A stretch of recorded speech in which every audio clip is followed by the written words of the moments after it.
Okay, so we're recording. Today, I am talking about love. And so what I want to do is talk about love in the context of both facilitating healing in your clients, working with your clients, but also in the context of yourself. And love is, it's an energy reality. And it is a state of vibrational harmonization or co-resonance, basically a co-resonance of frequency that allows an energetic bridge to be created between you and somebody else.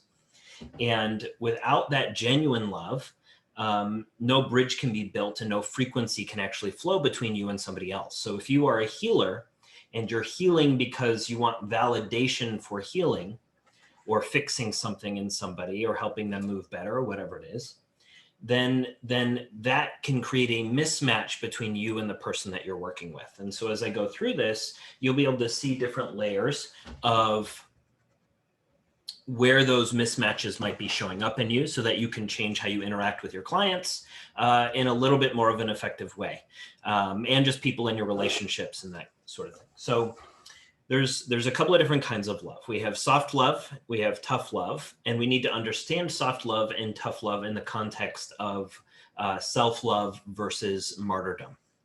And so I'm going to start with soft love, and I'll kind of build through this as we go. And then once I go through kind of defining these, then I'll discuss it in the context of what you guys are kind of working on and going through. So soft love tends to be kind, gentle, nurturing, soothing. It's a mother's love that she gives to her child. And it works really well with clients who possess some degree of spiritual maturity already. And they're people who have cultivated an ability to hold some degree of love frequency within themselves. So somebody who doesn't love themselves and hasn't done any kind of self-awareness work, a lot of times soft love is not the right path to take with them. And I'll explain why once we get to the tough love section. And how that actually works. So let's see. Took a boatload of notes this morning. So they need to, so when you work with somebody who is a good fit for soft love, part of what we want to understand is that they have a certain level of self-awareness. And so they understand their actions and their emotional reactive patterns, and they don't attempt to basically project and blame and manipulate others. So they're not trying to manipulate a situation. They're not draining energy. They're not trying to place blame on everybody else around them for how they feel.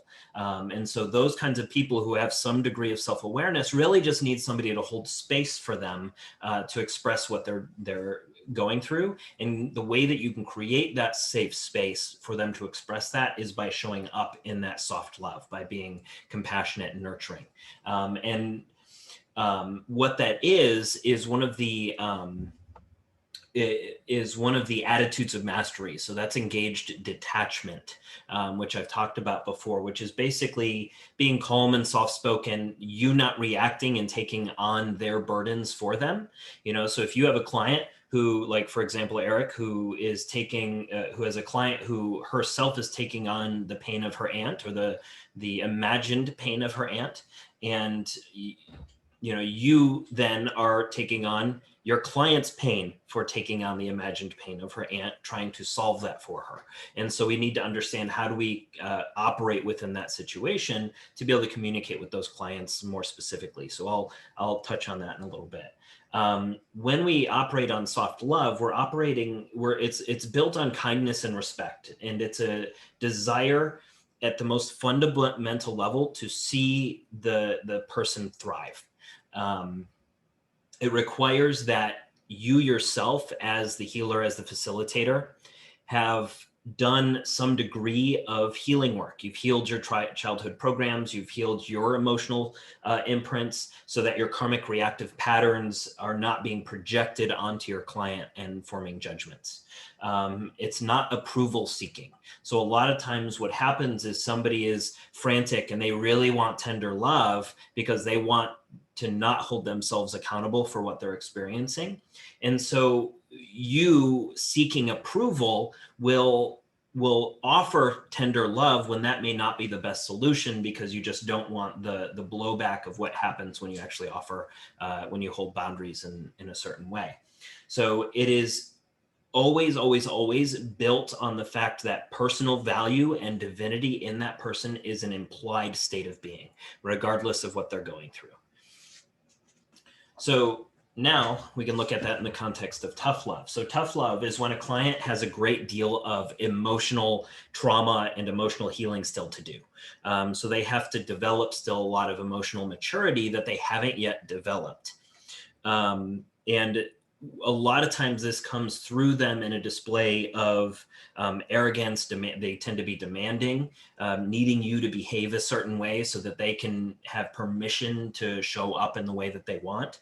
It's a pushy attitude, and they tend to not accept personal responsibility for their actions and the consequences of those actions. These kinds of people tend to carry a lot of childhood wounds. So as a like color puncture therapist or a coach or whatever, when you're working with somebody like this, understanding that somebody who has this kind of behavior you would then use like prenatal, you would then use those kinds of treatments to start working on the childhood programs that are there, to give them a space to start to build self-reflection, even from that standpoint. Because the wounds they developed, they haven't developed the self-control that they need, or the maturity necessary to treat themselves or others with the love, kindness, and respect that they need. So a lot of people who are operating this way have a problem loving themselves. And so that lack of seeing the divinity within themselves is effectively projected onto the people that they're working with, the people that they're around, that kind of thing. If soft love is used in this context, so if you have somebody who really needs tough love and you approach it with soft love because you've been told your whole life that soft love is the only kind of love, and everything else is just mean, then what ends up happening is the coach or the healing facilitator is going to become the scapegoat for that person's personal problems. And so instead of that person being held accountable, instead of that person actually healing, that person can basically use you as the excuse for the reason that they're not taking the actions or doing the things that they need to do. These people tend to struggle to, there's an energetic mismatch within them just because of the traumas that exist. And because there's that energetic mismatch, there's basically portions of their energetic system that are conflicting. And that conflict causes them to want to regain control any way that they can. And so the way that they tend to do that is it tends to turn into a personal power struggle. So you see people who argue, you see people who like write those, I don't know if you saw the comments that I shared on my story the other day, who somebody came out of the blue and, was just very upset. And so you get people like that who turn their internal conflicts into a power struggle. And that's how that person happened to approach me, trying to regain control of those internal energies by controlling something externally. And so these people tend to push others away. So they need love more than anybody else. A lot of times these people who need tough love, the people who are really hurting inside, it's really important for us to see that from a higher perspective, because it's really easy for somebody to get defensive, for somebody to not want to even deal with it. And then these people end up not having anybody who can hold that space and see them. And in reality, they need as much love as anybody else, but they need a different kind of love and interaction than you would if they were somebody who had that kind of self-awareness. So these people push other people away because they want to shelter themselves from self-exposure, because they believe that self-exposure, that kind of vulnerability, is dangerous, right? So they don't want to be seen. They don't want to allow others close to them in that way, because they don't want their inner pain to be seen by others. And so they end up hiding. And if we can recognize that that's what they're doing, it allows us to approach them from a different side, from a different angle, and communicate a little bit differently. And the important thing with this, so the way that we show tough love is always delivered and rendered from a place of soft love. So it's never reactive. It's never anger. It's never any of those kinds of things are not tough love. So if you are triggered by something somebody did and you want to hold a boundary, that is actually not true tough love. That is your own personal work that's being shown and generated through lesson algorithms that your soul is providing for you to learn how those energies match. So we want to understand that when we hold tough love, it is always about seeing somebody in what they're experiencing and being able to deliver from a strengthened sense of self-love the message that they need. So when I say boundaries, we're not just putting up walls. We're not just saying, oh, I don't want to deal with this. And that becomes a spiritual bypass. So what we really want to understand is that when it comes to personal boundaries, we are clear on the behaviors that we will not accept. We're clear on the consequences. And then we assert that from a place of soft love when we're interacting with that person. And what this means is this is a teaching moment. It's not a self-protective moment. And so we don't hold boundaries to block all these things away, because that ends up being a judgment that ends up saying, I don't like this behavior, so I'm not going to deal with that. And that's not the truth about what boundaries are for. We don't have boundaries. We need to be limitless and connected, should be our goal, so those energy signals can flow abundantly. And so when we hold a boundary in this way, what it really means is you're saying, client or friend or whatever, you know, we know that this behavior is not what we want. This is not okay. So what you're doing is effectively assisting the person in finding a new pattern of action by showing them that the old pattern of action is not going to work with you. So if they are trying to use you as the scapegoat, if they're trying to blame, if they're trying to do all these things, then you put that barrier in place to say, you don't get to blame, you don't get to use other people as a scapegoat, you have to hold yourself accountable. You do that from that place of self-love with the intention of, one, helping them thrive, and two, helping them find a new pattern of action. You're saying, no, you don't get to blame anybody. How about we try it this way? Right? And then you can guide them through whatever things come to you in terms of how you might help them reframe, how you might help them step through that in a different way. This requires that you as an individual, and this is not an easy thing to do, right? You have to be able to be in your own power, to be in the face of client disapproval or your parents' disapproval or your friends' disapproval. Because initially what happens when you hold that kind of boundary, they have a pattern that they want to keep running.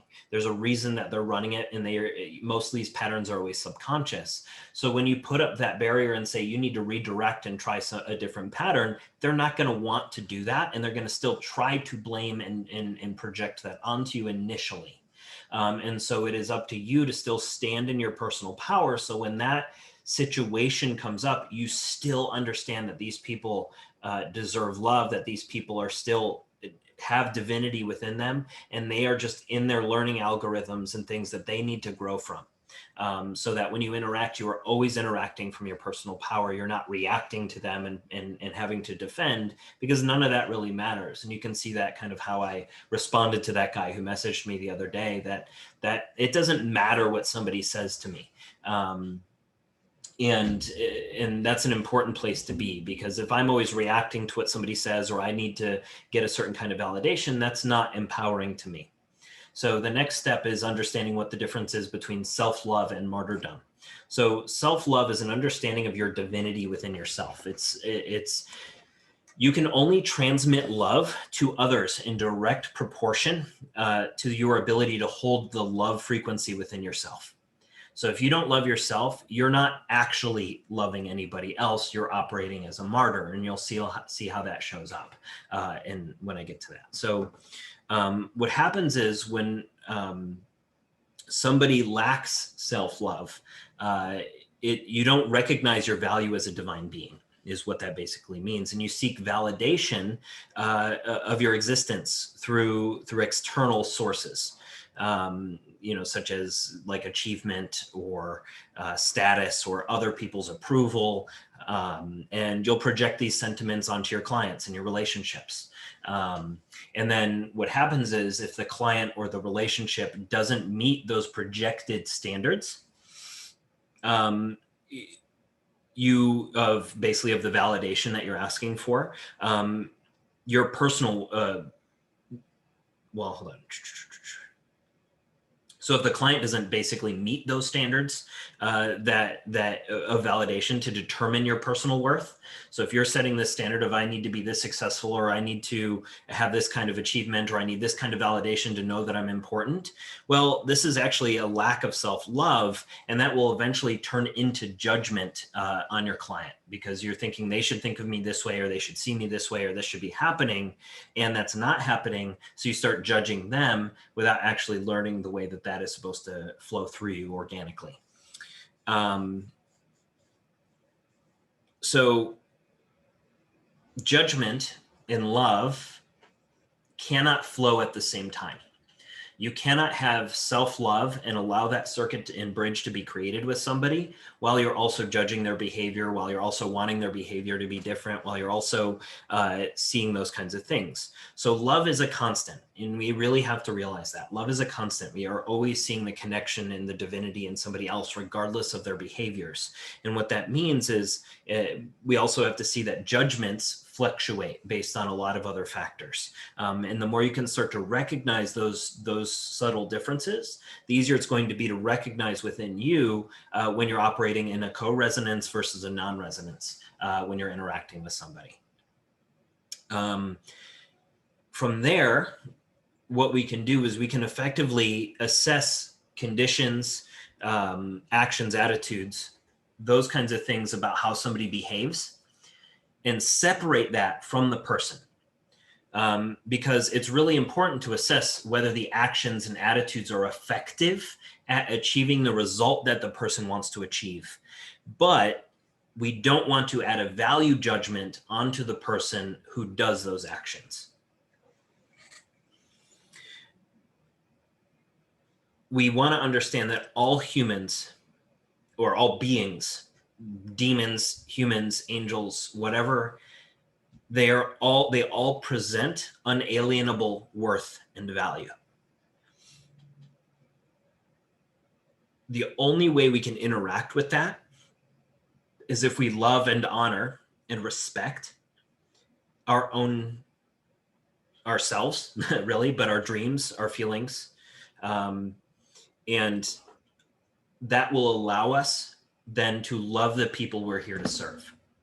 If we don't respect our own desires and our own feelings and our own energies, then we're going to be cutting off the flow of energy into the client that we actually want to work with.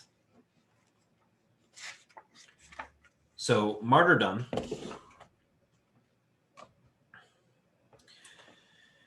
if you love yourself, you know not to be a martyr.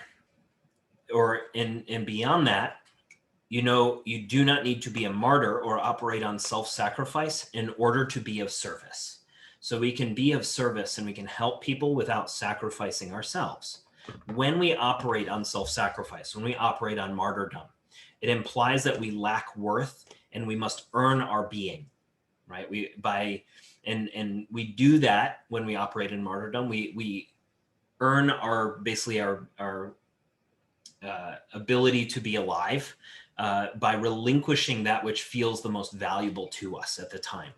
And so that happens with a lot of people. You'll see martyrdom in a lot of clients that you'll work with because most people have been programmed to operate on self-sacrifice, thinking service to others is self-sacrifice. And so they basically have this subtle lack of self-worth that is projected through the way that they behave. This undermines, this is really important because a lot of people have this hero paradigm where they want to rescue people from what they're experiencing. But when we do that, when we are a martyr, where we're sacrificing ourselves for somebody else, we're undermining the divinity in those other people. And the reason that we do that is what we're doing and what we're projecting is we're telling those other people that we are so vital to their well-being that they can't function without us. So when we are constantly needing to rescue, when we're constantly seeing, oh, you need to do this thing for me, or like, save me, I can't do this by myself. Even though they are projecting and thinking that isn't the truth that their divinity holds.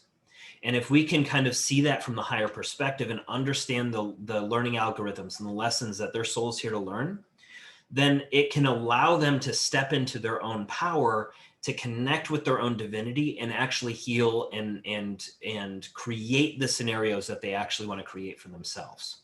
But when we step in and we rescue, we're basically saying, you're not worthy, you're not powerful, you're not divine, so you need me to fix this for you. And that's not love. That's going to create a mismatch in your resonance, and that's going to be subtly felt, and it's going to show up in a lot of the different learning algorithms that your soul is going to provide to you to help you get right back on your path. When somebody operates as a martyr, this is an ego expression, and it's an ego expression by people who feel insignificant in the eyes of the divine. So a lot of people who operate this way had some kind of religious upbringing where they feel like they have to earn their worthiness. And what happens is even as these religious beliefs change, that subconscious need to earn your worthiness by doing enough or being enough or having this level of success is then projected through a lot of those behaviors. And so in order to give themselves significance, the martyrs do these sorts of behaviors so that they can gain some kind of purpose for being. So they sacrifice themselves thinking that's how they can gain a purpose for being. That's how they can gain personal power. That's how they can gain control over something, rather than allowing the others within their world to empower themselves in the way that they're supposed to. If you know your innate divinity, you don't allow others or need others to deprecate you or to deprecate themselves, because you understand how that divinity works, and you don't need to prove your existence, and you don't need them to prove their existence. They are innately worthy because of the divinity that's within them, because of the consciousness that flows through them, because they're just here, and that's enough.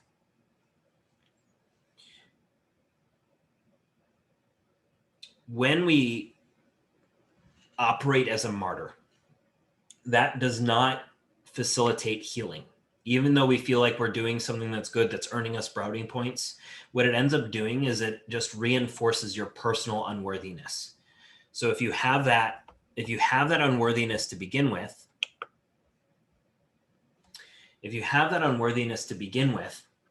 then that's going to continue to show up in the dynamics of your interactions, and you're going to keep having that lesson feedback that's going to continue to show up.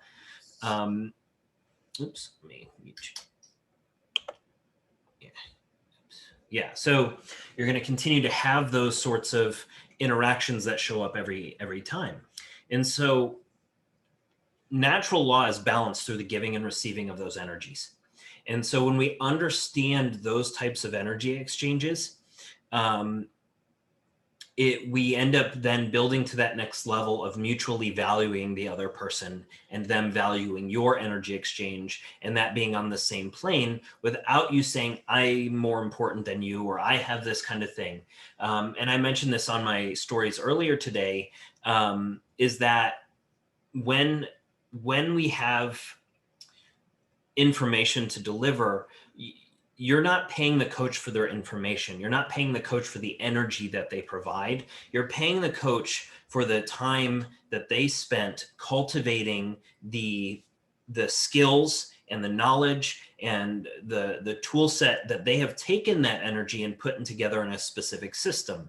And so that has taken you a long time to cultivate. And so when somebody takes this thing that they packaged and cultivated and deliver to you, you pay them for that plus the time they spend with you, because you value the energy exchange of doing that.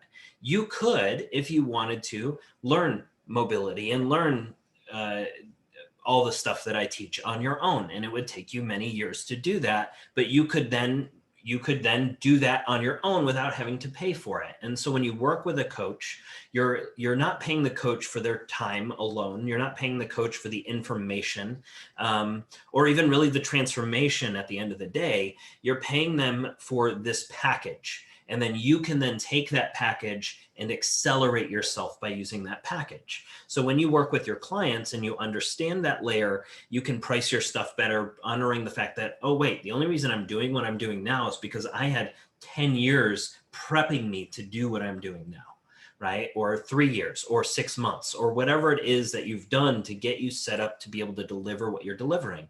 And so when you understand from that standpoint, it allows you to stand in much more solid ground and deliver energy abundantly. Because if you're trying to get people to pay for your energy, then you end up withholding energy when people are not paying for it, and that inhibits the flow through you. So when we look at martyrdom and self-sacrifice, a lot of times we end up sacrificing ourselves for money. We end up sacrificing ourselves to the needs of somebody else. And what that eventually does, because of how those learning algorithms work, is it diminishes the ability of us to receive.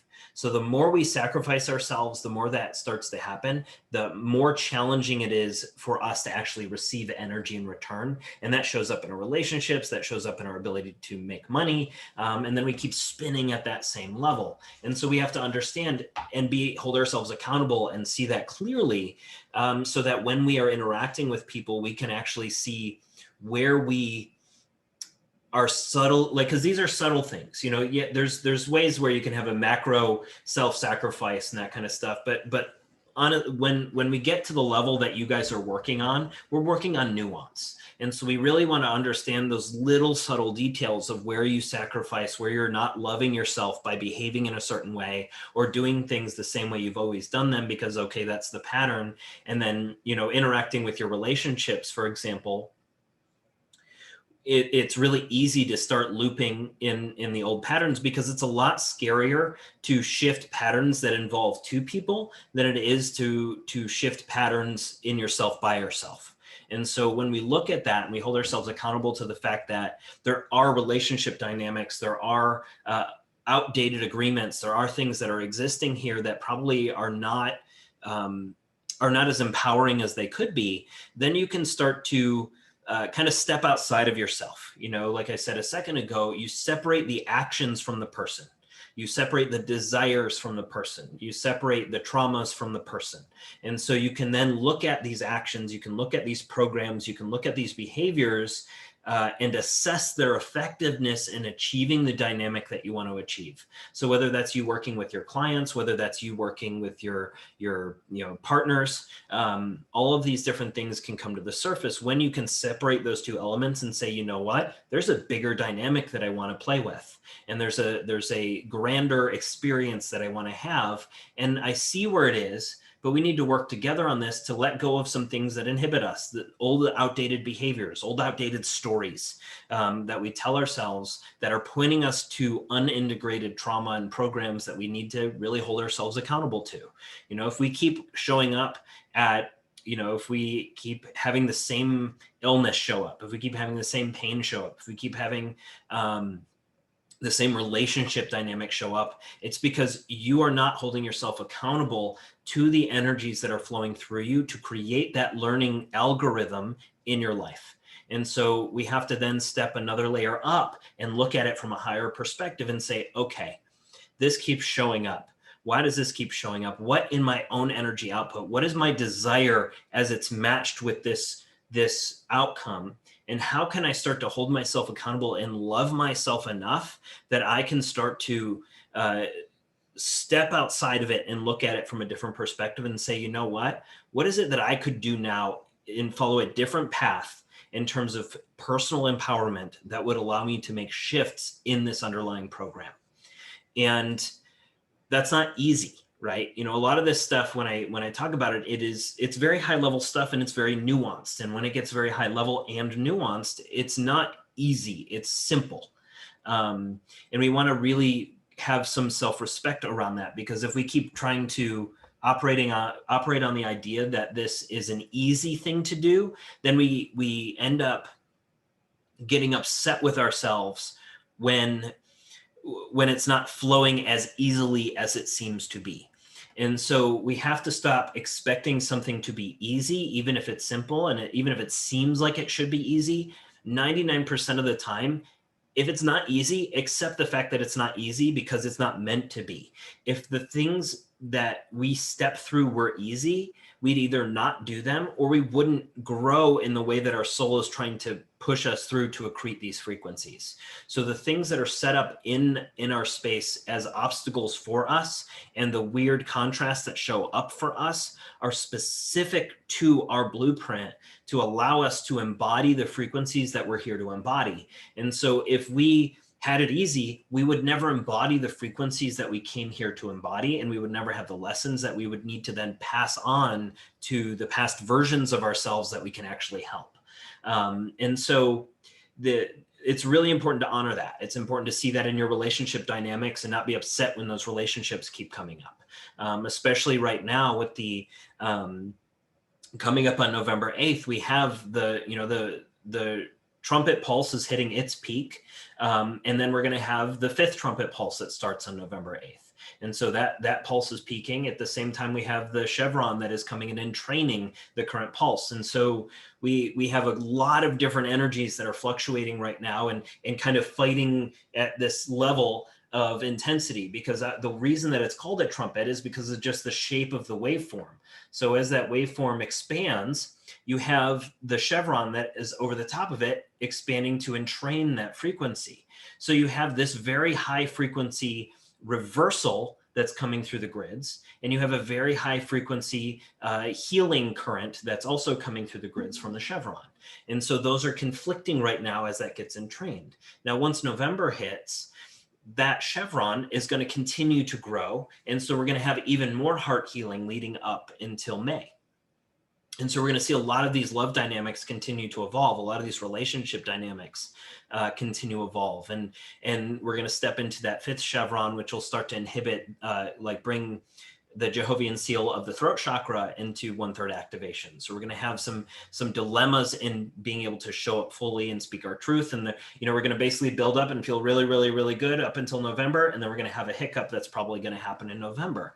And so the more that we understand how those dynamics are coming, the more we can also be respectful of the contrasts that are showing up for us.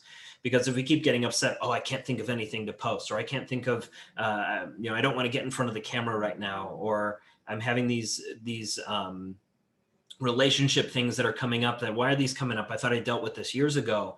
That we're not honoring the fact that some of the rhythms that we're on, some of the signals that are coming to us are not up to us.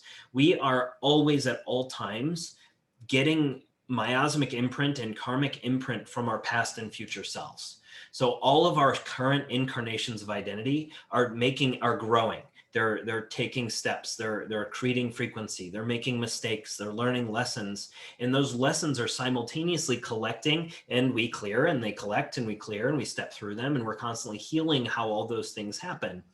And we have to honor that dynamic, and the more that we heal, the more we integrate those higher dimensional aspects of our being, the more we're going to be able to have more control over those frequencies that come in, and less susceptibility to the distortions in the grids and that kind of thing.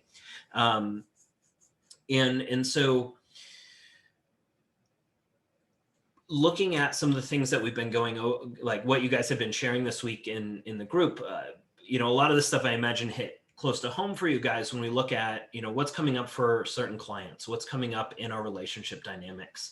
Part of this is that some of these programs are just clearing, and we can trust that that's clearing rather than being afraid of it. So if we look at your stuff, Pierre, you had your ex's, I think you said your ex's best friend who showed up at work.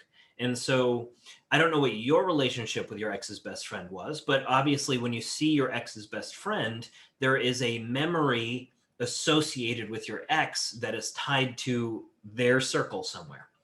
And we have a couple of options in that. We can either see that and feel a fear or a tension or a potential conflict, because you're like, well, if I'm showing up and I see this person enough, then I'm going to be thinking about my ex via the catalyst of them.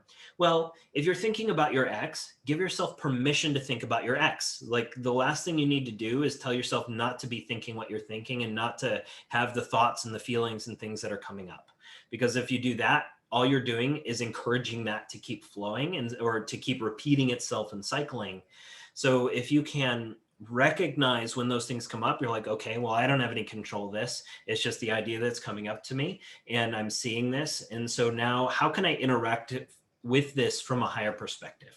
You know, instead of being disempowered in that victimizer game and saying, why is all this stuff happening? Why is all this stuff coming up? Well, you know, on one level, these you know, we do color, we do the activations that we do have the chevron and the trumpet pulses. All of these are stirring the pot, right? And if we keep stirring the pot, stuff is going to come up, because as you clear it from your own body, that energy outputs and the universe carries it back to you, and you get a chance to say, is this how I want to interact with the universe still? And if you choose not to interact with it in the same way, or you choose to be more empowered within those interactions, then you can very effectively you can basically be more powerful within that, because you can say, okay, that's coming up. Okay, my ex's friend is here, and they might say things, and I have no control over that. But I can control how I show up. I can show up in love. I can show up in my greatest power. I can show up and recognize where I have fears around how I show up and start to adjust those, because you, in a lot of ways, have to break yourself in order to show up in the way that you want. Right? We have so many patterns and we're so afraid to break ourselves. But the reality is we really have to break ourselves of our own patterns, of our old ways of behaving, so that we can step outside of ourselves and start to create and generate a new way of behaving and interacting with people. So that's the case. You know, if you're brought to your old job and the way that the old job mirrors, you know, certain other behaviors, how can we reframe that experience so that you feel empowered to learn the lessons that that experience is providing, rather than frustrating that you have to go through it, right? And so, well, why don't you talk a little bit about what some of those dynamics with that are, and maybe I can help you reframe, you know, what's going on with your work situation and how that might just make you feel being at work.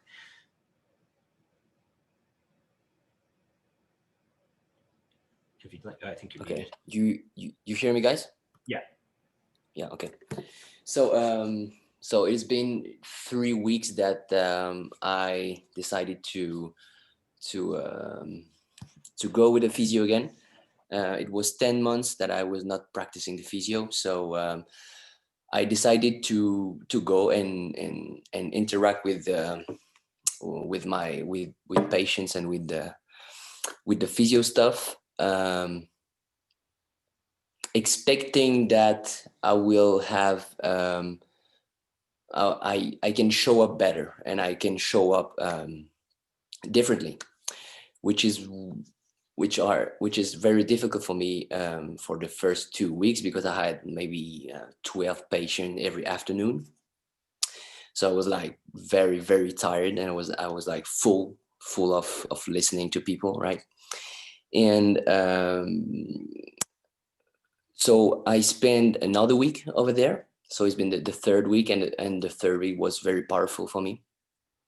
I was able to hold space for my patients. I was able to hold space for me also.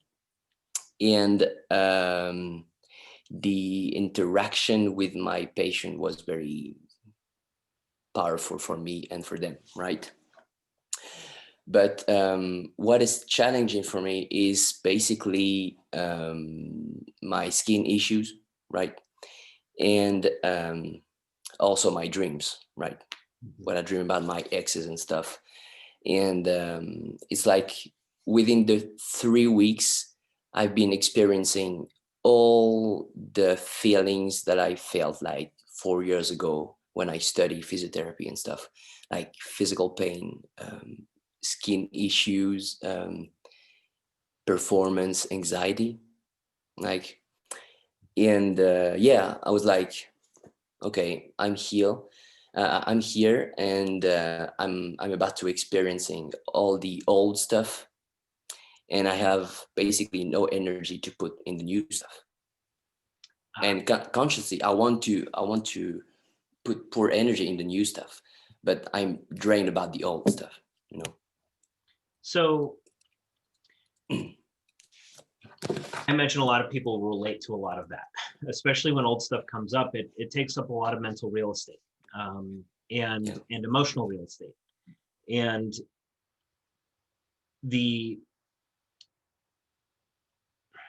when we look at the skin issues, and we look at kind of what our skin is our barrier, but it's kind of a barrier that allows us to be seen or not seen.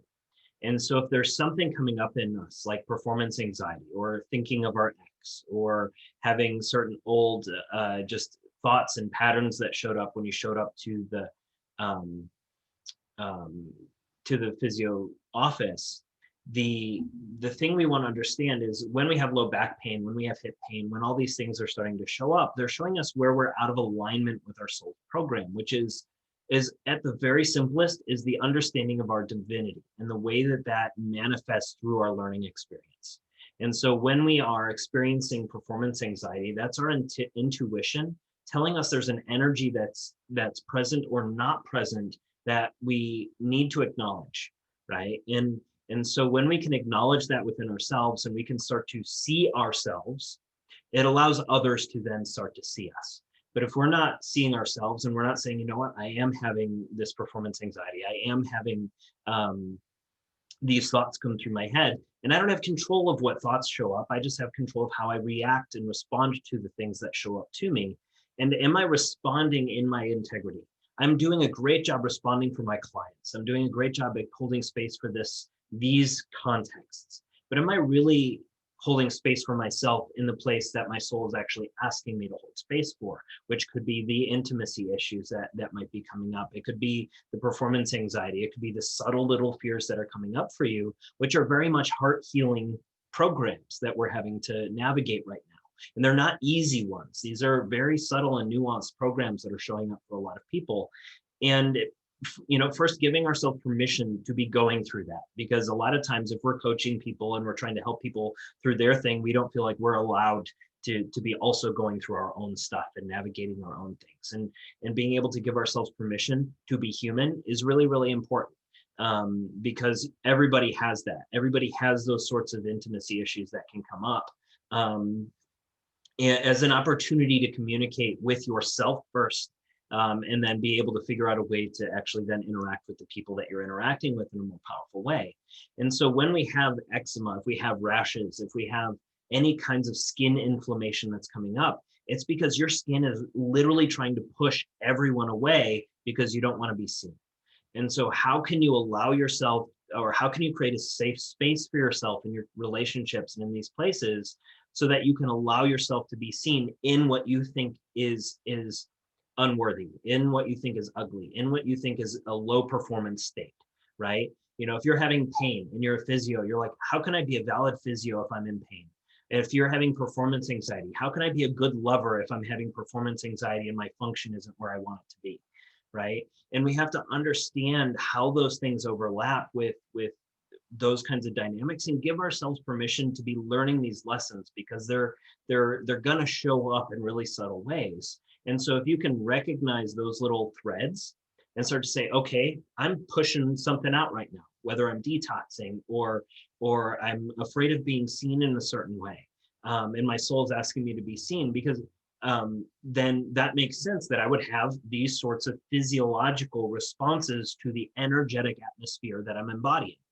And that doesn't make it easy, right? The first step is just seeing it and understanding it, so that you can say, okay, well, I can see how I might not feel safe in this relationship in this way.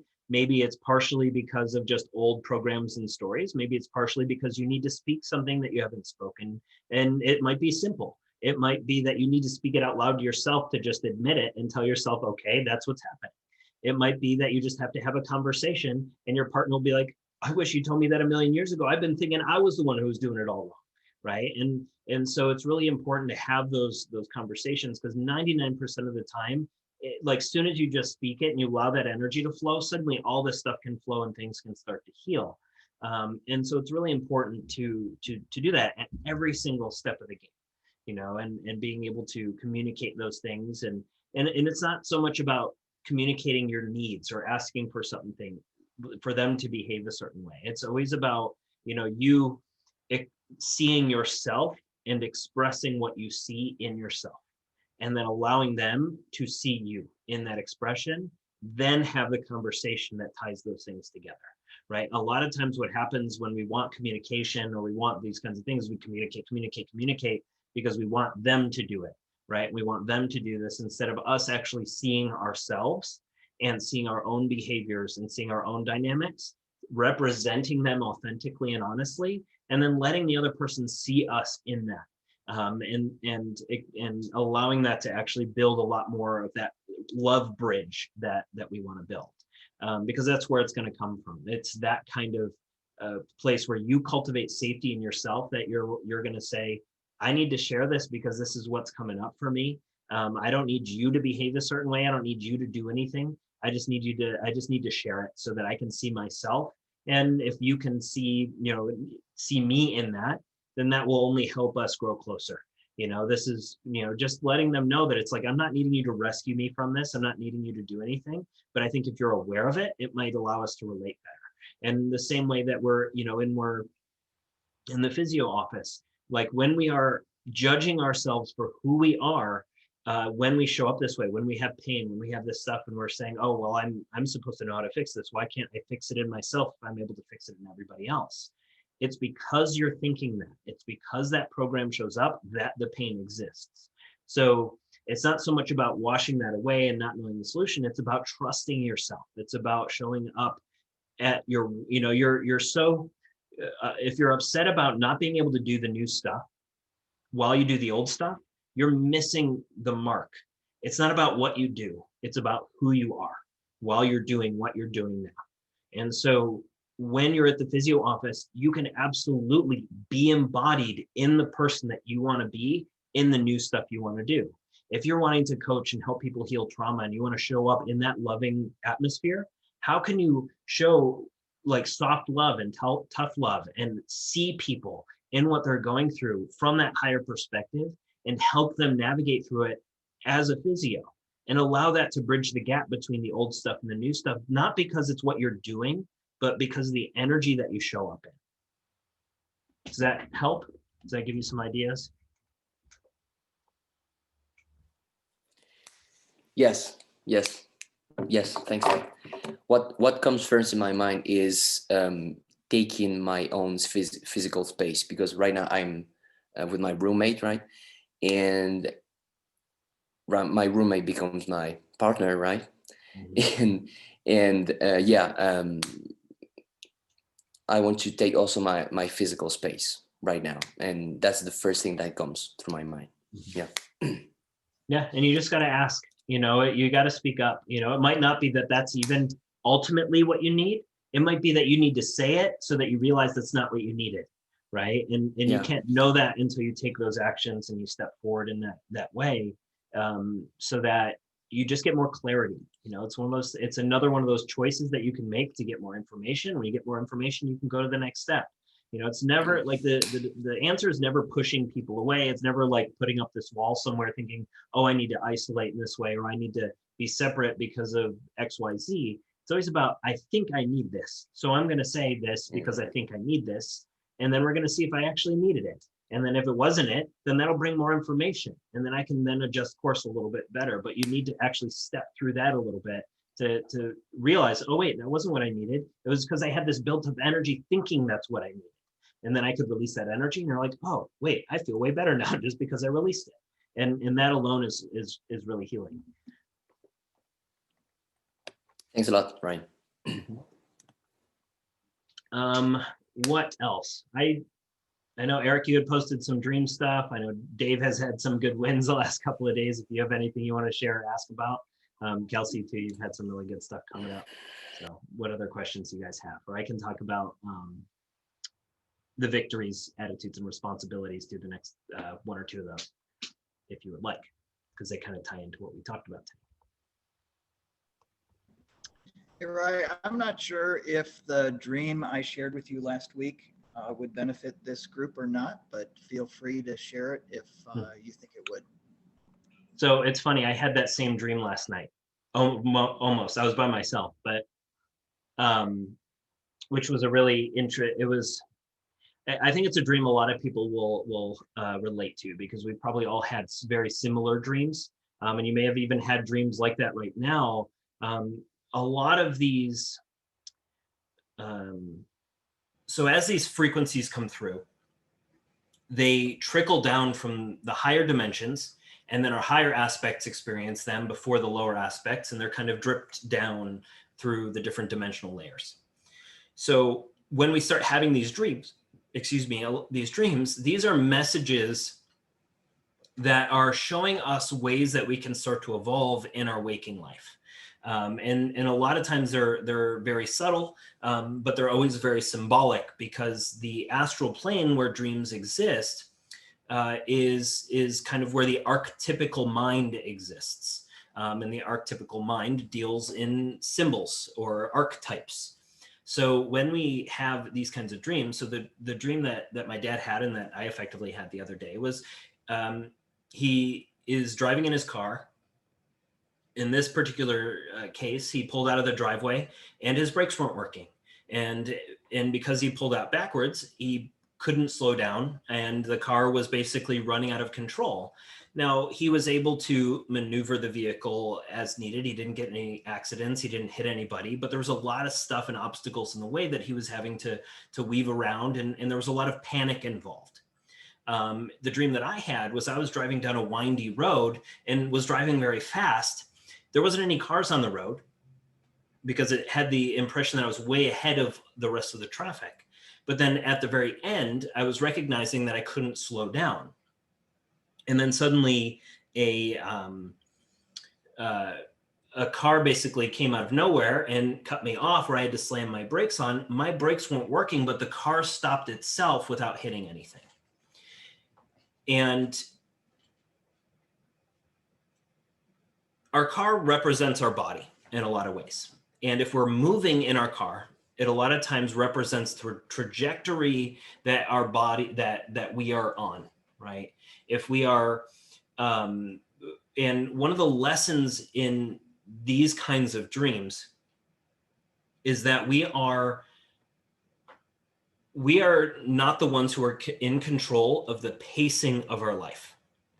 So if the vehicle is going fast or slow, or we are going faster slow through our experience, that is up to our higher intelligence to control the valve of frequency that comes through us. And thus the experiences and the lessons and the things that come to us are not up to us to determine.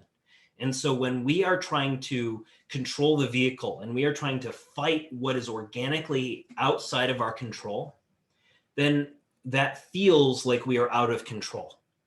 But what the universe does when it gives us a dream like this, it is a gift to remind us that certain aspects of our experience are set in motion to make us the most powerful we can possibly be. And if we were to drive at our pace that we think we want, and in the direction that we thought we wanted to go in, we wouldn't end up at the higher destination that our soul has set up and set in motion for us. So if you read my stories the other day about what it means to be like an indigo type 3 or an indigo type 2, which I'm sure all of you guys are, or you wouldn't be in my group, right?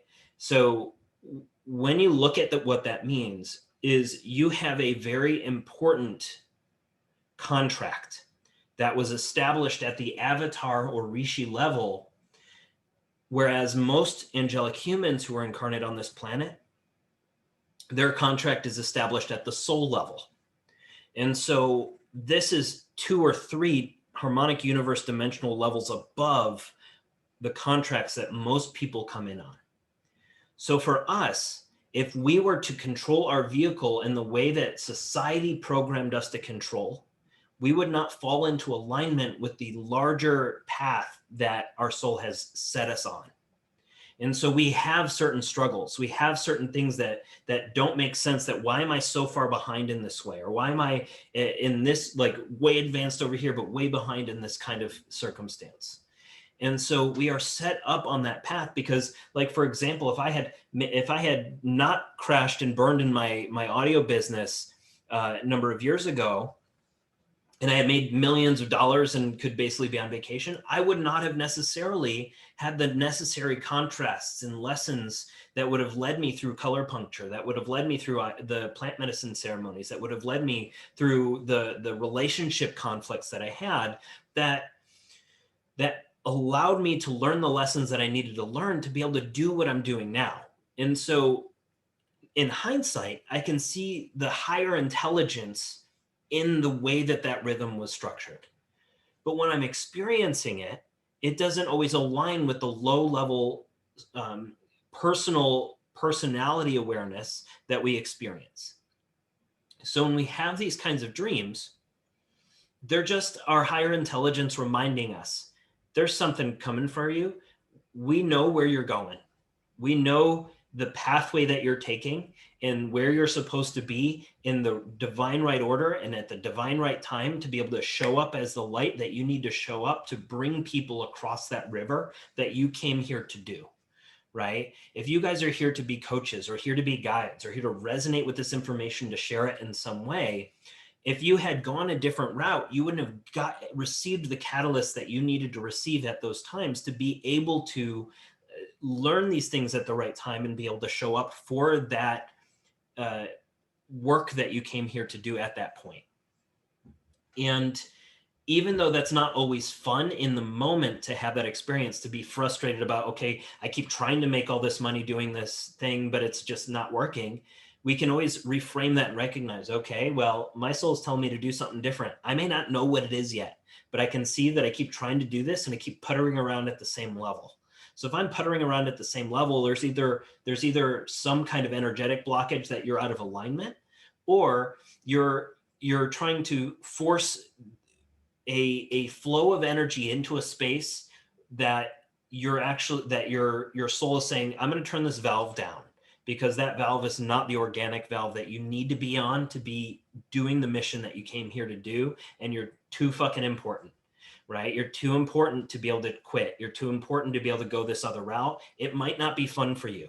It might not be you might not be on vacation, but you didn't come here to be on vacation. You didn't come here to have the easy path, and that's the thing that's really important, especially for people in this group to remember, is that we're learning these things, we're doing these activations, we're stepping up and showing up in this way because we chose not the easy path to just be the people who are on the boat. We chose to be the person directing the boat, but we can't direct the boat until we are prepared to do that.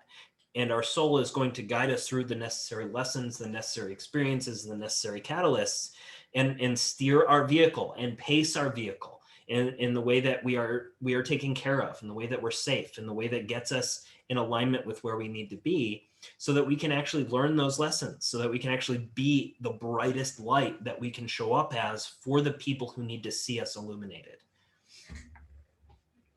So kind of a long-winded explanation of that dream, but I think that dream probably relates to a lot of people. And yeah, so yeah, that's probably enough. You had a question, Dave? Was that? I was going to ask you, would it be helpful for me to share a little bit about my experience last night, or just Absolutely talk about that in the Telegram chat? I can do either. Absolutely, share it. Yeah. Cool. Yeah, so I'm still kind of processing this, but I'll give you like the rough version. So yeah, last night I was experiencing like a ton of anxiety and just fear around building my coaching business and about speaking about that on Instagram, for example, where I haven't really had much of a presence, and I post like once a year, and don't have a lot of friends and such. And so I was just like imagining just all these terrible scenarios of trying to build this business. And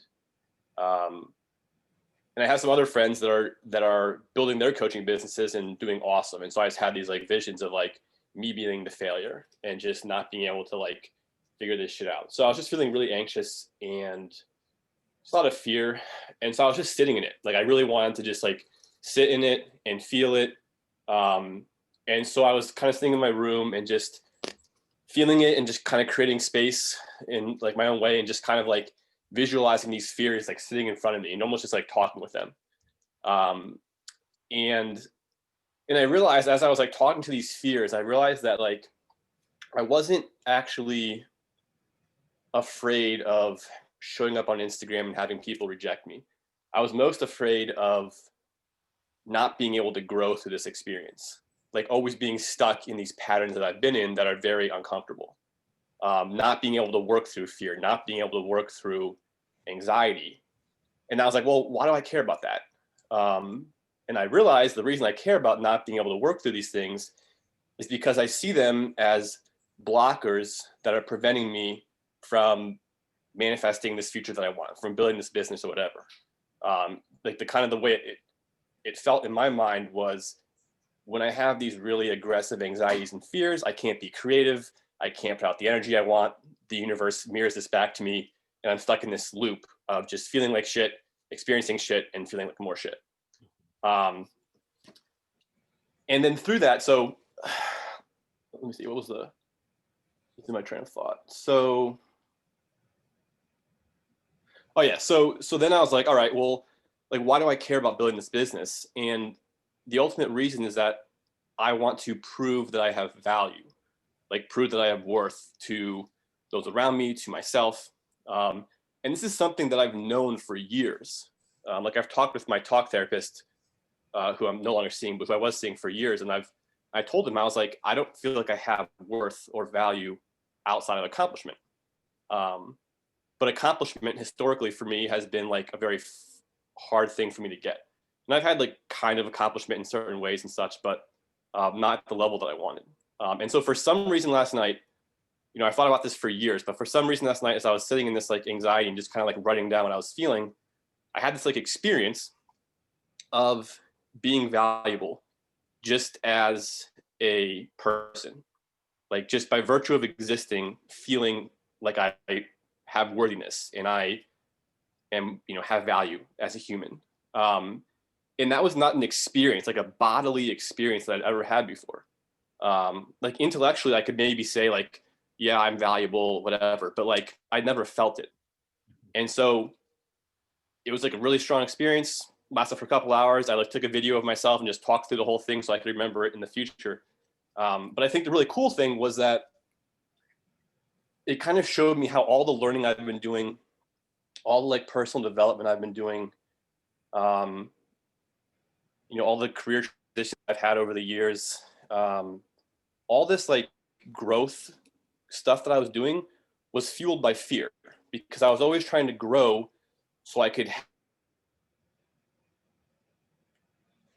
insight, so I could say, oh, Dave is unique, Dave has value. And so I saw like last night, like I don't have to do that. Like I have value the minute I was born. And if I share something unique or build $100 million coaching business or don't do any of that stuff, nothing I do or don't do changes that value. And so what that frees me up to do then is like, now I can live life kind of Ryan's example about the video game. Like I can enjoy the experience of life. And if I build a business or if I don't build a business or whatever else, like I can do it for the love of the experience and because it's something I want to do and because, you know, I enjoy helping people or whatever, but not because I'm trying to earn or prove value. Yeah, that's kind of the rambly experience, but Yeah, that's what I experienced. that's awesome. You're going to really enjoy the first 20 minutes of this chat because like everything you just mentioned is I gave you a whole bunch of really potent stuff that's going to just really hit home for you. So once I upload this, make sure you watch the first 20 minutes or so that you missed when you came in.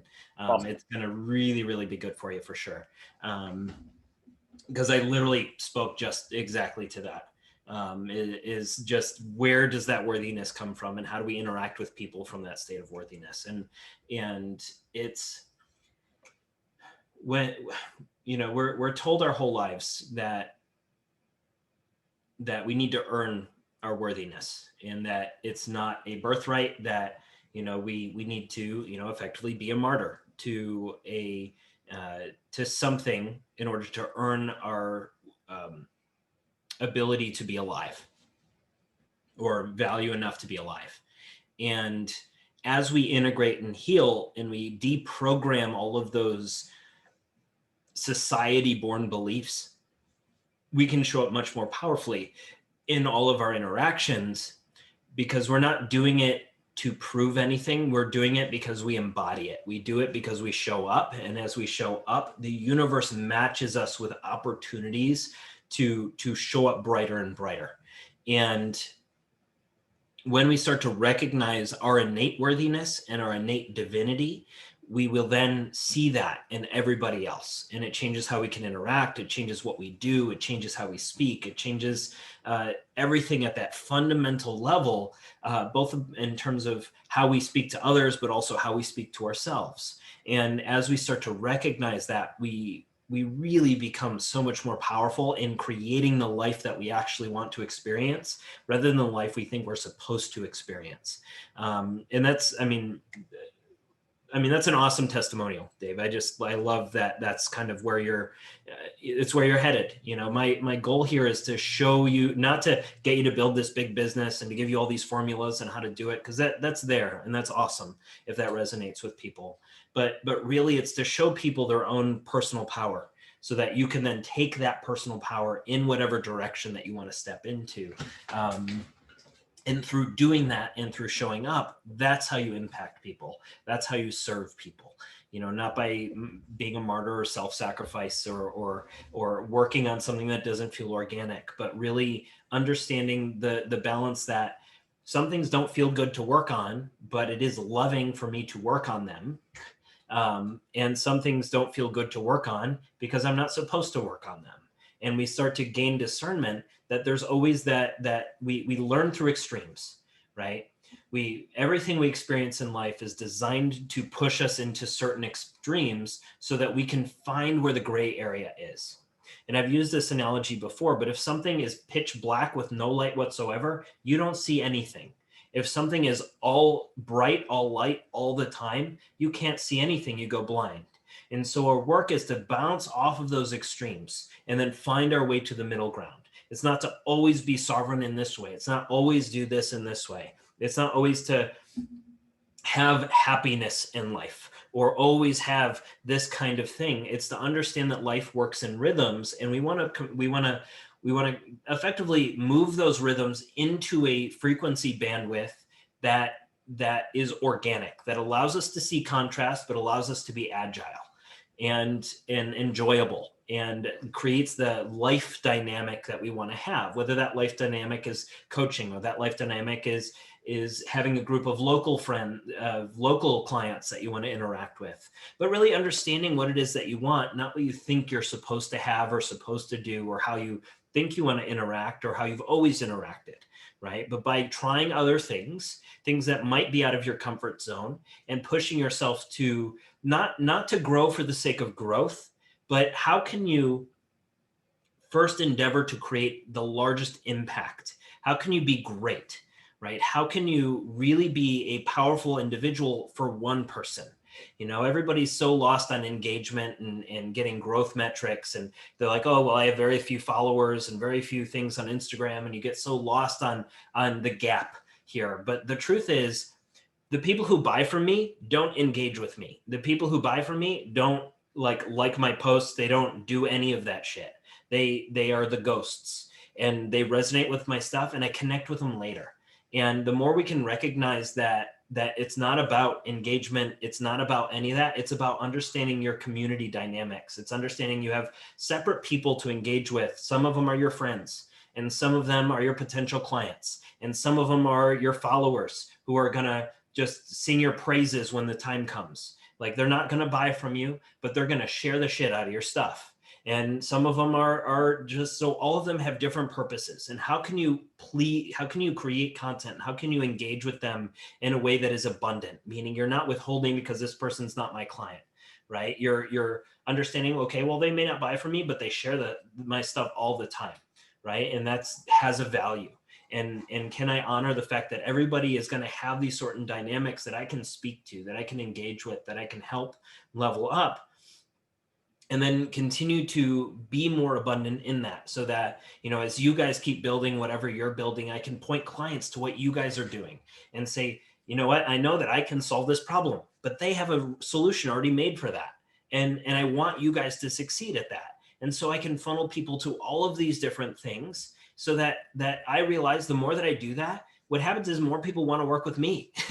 They buy your stuff and they still want to work with me. So I have no fear whatsoever of passing people on to you guys or to anybody else and say, I recommend this thing, or do this thing, or solve this problem with this, or try this thing, and being able to engage with them without saying, oh, well, they're not paying me, so I shouldn't work with them. Energy is free. Energy is free. And it's important to remember that energy is free.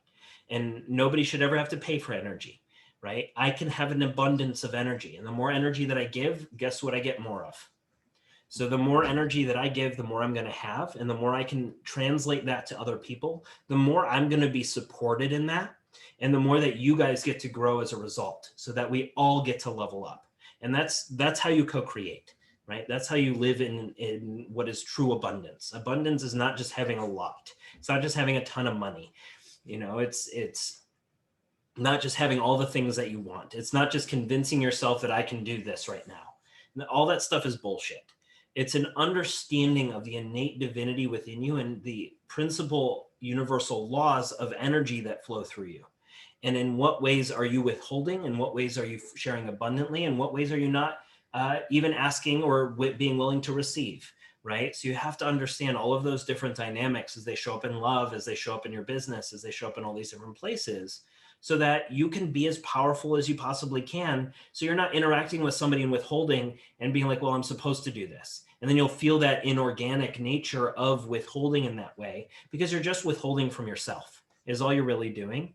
And the sooner you recognize that, the more powerful you can be to interact with all of your clients. If they're taking more time from you, they're not taking more time from you. You are giving more energy to them, because it is their divine right to have energy, right? And you can be loving in that way, and that energy will come back to you. It will. It can't not, because of how those mechanisms work.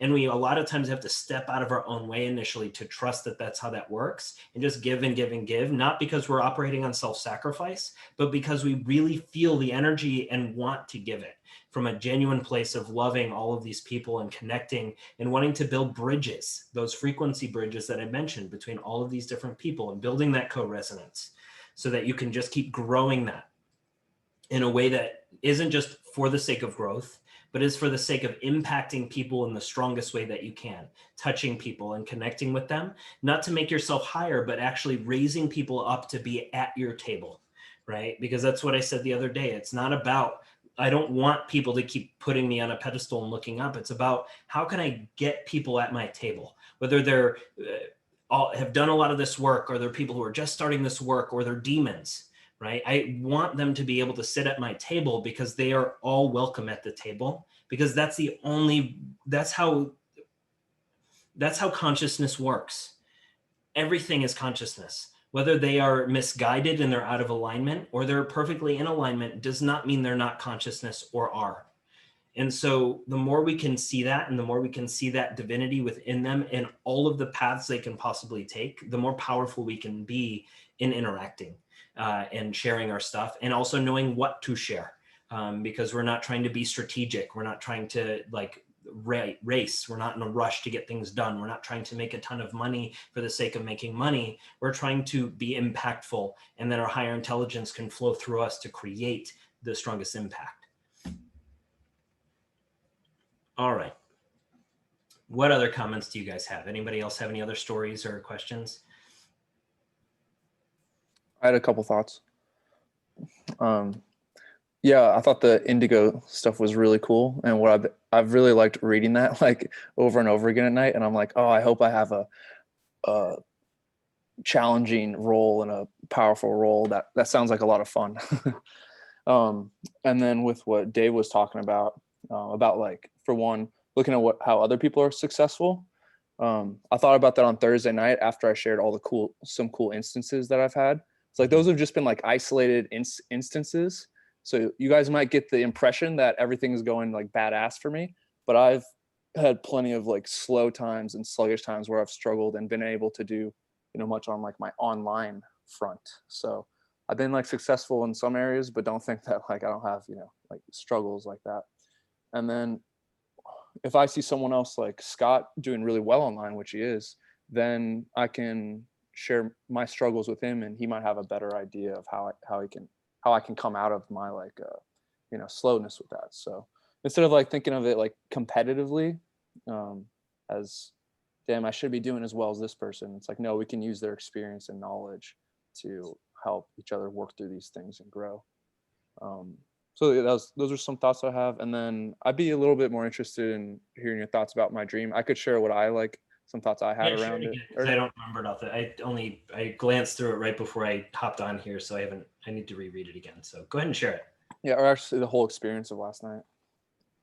All right, I'll just recap it. So yeah, I was my relationship with that roommate is, we don't share like personal stuff. It's just there's like zero. I felt like zero resentment ever for him, or like negative energy, but it's just like surface level joking or talking about other stuff. And then last night I was reading, and he came in from work and said he had a shitty week, so he's gonna go out and like drink with some people. And then I like I was tired, but tried to make a joke like, oh, you had a shitty week, so you're gonna go get shitty or whatever. And then when he was leaving, he like turned the light off on the switch as he was heading out the door, that like turned the light off of the only light that was on, I was like using to read. And so I thought maybe he got angry from that. So I was thinking either he got angry and he turned off the light and was just acting childish and turned it off on me, or he just did it accidentally. So anyways, I did the conflict lines treatment, and then I went to sleep. And in the middle of the night, like a minute before he even got there, I woke up, felt like energetic agitation, and couldn't sleep and was laying there. And then I heard the front door open, and he walked in. And then the thoughts that were going through my head was that he was angry at me, so he's gonna like break my stuff that's laying on the table, or break my chair for some reason, which is totally kind of ridiculous, but for some reason I was thinking about that. And then I also thought, oh, I want to have like a deeper connection with this person, so we can connect on a deeper level, because it'd be just nicer to have that kind of relationship, especially as a roommate. And then it'd be fun to help him heal and grow, so we can connect even more.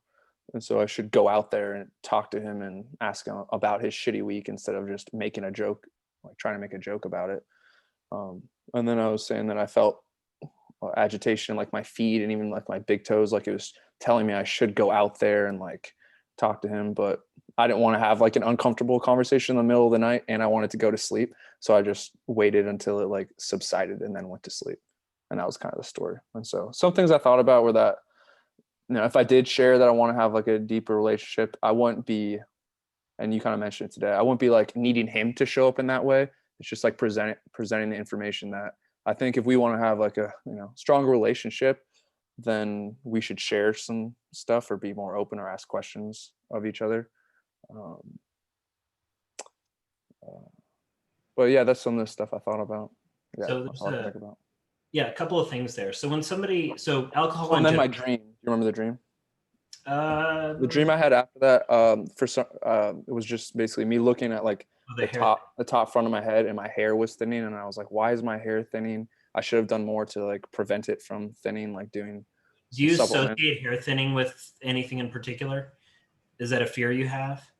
It's a little bit, yeah, for sure. I mean, it's been brought up, like my mom was like, is your hair thinning? And her whole side of the family, the guys, have like a bald head. So, and probably with like looks, I would be concerned, like, yeah, I'm not going to look as good, I'm gonna have to shave my head or something like that. So there's a couple of things that might be involved with the combination of the dream and stuff with your roommate. you feeling agitated when your roommate came home. So if your roommate actually went out drinking and he got drunk, alcohol is a depressant and a suppressant. So it actually downregulates all of your energy centers, which is why people, especially people who become alcoholic and that kind of thing, can kind of turn into Jekyll and Hyde, is because when the particle aspect of the energy centers is downregulated, the antiparticle can upregulate.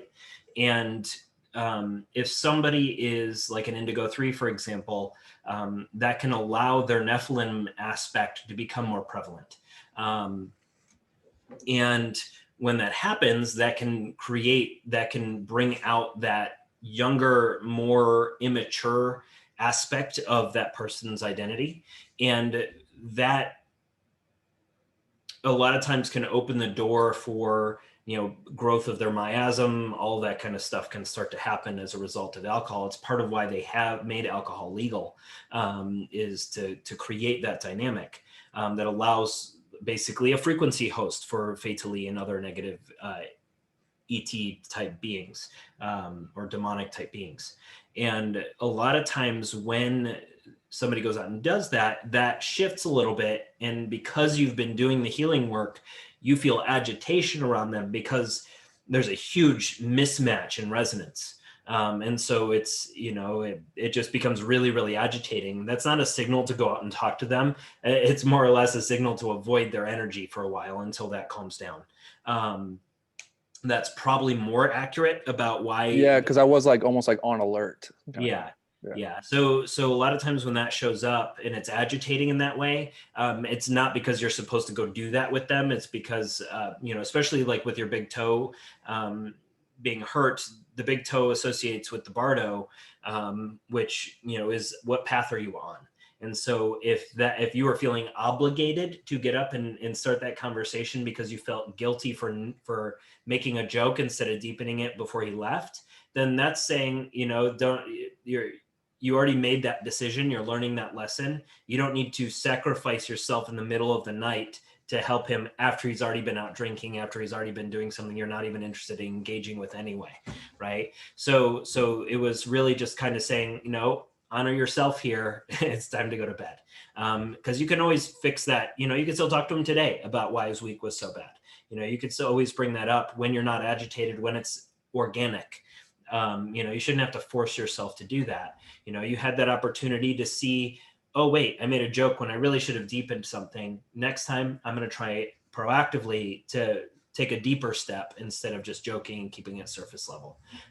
Because the reality is, if you guys have never had that level of relationship, you might throw him off guard initially, and you need to give him a safe space to actually be able to open up, not by forcing him to, but by saying, hey, I see that this is going on. You want to talk? You want to, like, what was it? You want to share? Is also, at the end of the day, you don't want to be party to somebody complaining. That's not really what you want to, that's not how you deepen that relationship. You just being somebody for him to complain to is not going to help him heal. So you want to see that in the behavior choices that he makes, and, be a good roommate, whatever that might mean to you. And sometimes that's letting him do his thing without you rescuing him. And other times it's about you seeing, oh, wait, it might help him if somebody asked how he was doing. And you only know, you're the only one who knows him well enough to be able to do that, right? And adjusting accordingly. With your hair falling out, that also is the same kind of game. You're afraid of how you look. You're afraid of how people will see you. You're afraid you're not attractive as who you are, which is obviously not true. So the game that shows up there is when you didn't speak up to your roommate. You're afraid of how that looks. If I'm going to be a higher consciousness being, I should do this. I should be this, right? And you're trying to show up in a certain way because you're obligated to do that, not because it was organic, but because you think that's what you're supposed to do. And that was an opportunity for you to recognize that you're supposed to look a certain way. And that's simply not true, which is why you had the metaphor of your hair falling out in your dream. And it's also, it's also the stress, right? The stress aspect of agitation, the stress aspect of, oh, should I have said that differently? Or, it's you questioning questioning what you did. If you question what you did, you're not learning from what you did. You're just questioning it and disempowering yourself. So, you know, it's okay to recognize that you did something in a way that you might have done differently, but questioning it is very disempowering. And so you can recognize it and then make a different choice next time or not, but that's enough. Like that's enough. Is you don't have to keep going and digging it apart. You don't have to pick it to pieces, because that's not what makes you powerful. That's not actually what's going to help him. That's just you and leaking energy.